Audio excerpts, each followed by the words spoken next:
Neil, 9-1. Have you ever been involved in a team that scored 9 goals before? I don't think at the professional level, no. I mean, you get scores like that, obviously, at schoolboy football, but we've just said in there to beat at a professional standard, to beat a team by 9, it takes a lot of effort, and it doesn't happen so often. So every credit to the lads. Every time the ball got put in the box in the first half, it seemed to end up in the net. But Yeah, obviously they were struggling at the back, but you can only beat what's in front of you, can't you? yeah. I mean, they got two established pros who've played a lot of first team games playing centre half. The two of them, So there's, I think it's you can perhaps say that they weren't at their best, but I think it was us making them not be at their best. They probably had 6 or 7 pros playing, which we did. We had a couple of trialists and a couple of scholars, so on paper it's quite a good match.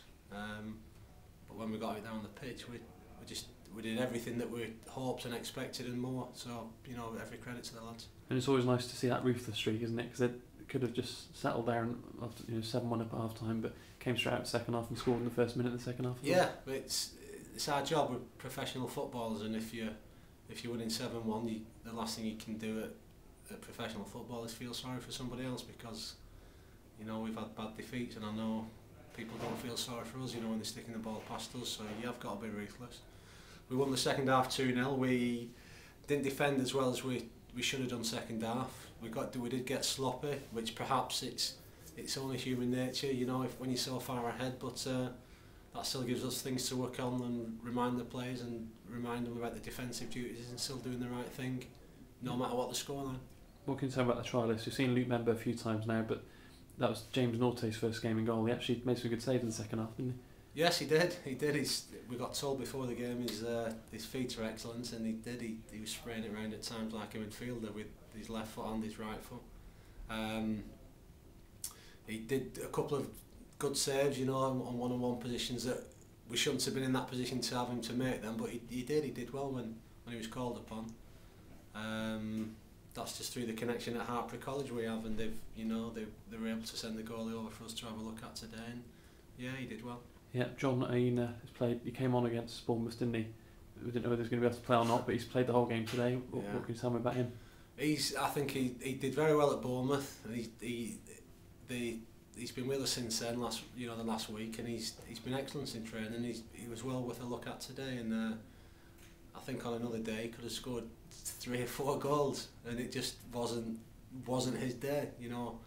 He doesn't speak much English, but I could tell he was really disappointed with himself that he didn't get on the score sheet. But he still played well, and he still looks not a bad player. Yeah, 2 goals for Luke Bambo. He's come off injured. I think you've had 4 looks at him now. Is he going to stay around a bit longer, or is a decision going to be made on him? I don't know, but again, he's done well. He's done well when he's been training with us, and he scored 2 goals today. A lot of his link-up play was good. I don't know how his knee is.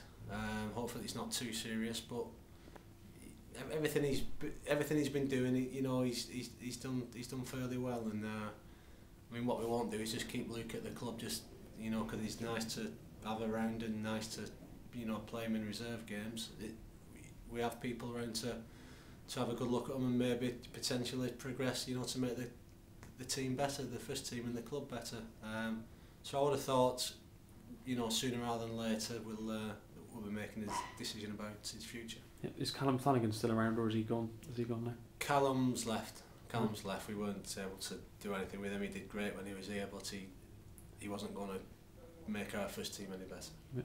It's difficult to single players out when you scored 9 goals and a lot of players are chipped in, but Bagasan Graham, again, 2 goals, and he was just too good at times, wasn't he, today? Yeah, he's like wingers are. If they're good on the day, they look fantastic, and if they're not so good on the day, you get frustrated. But he's in a spell at the moment where he's playing very well, and got a couple of goals, stuck one in with his right foot at the end there. But we had Theo Lewis scored a couple, and set a couple up.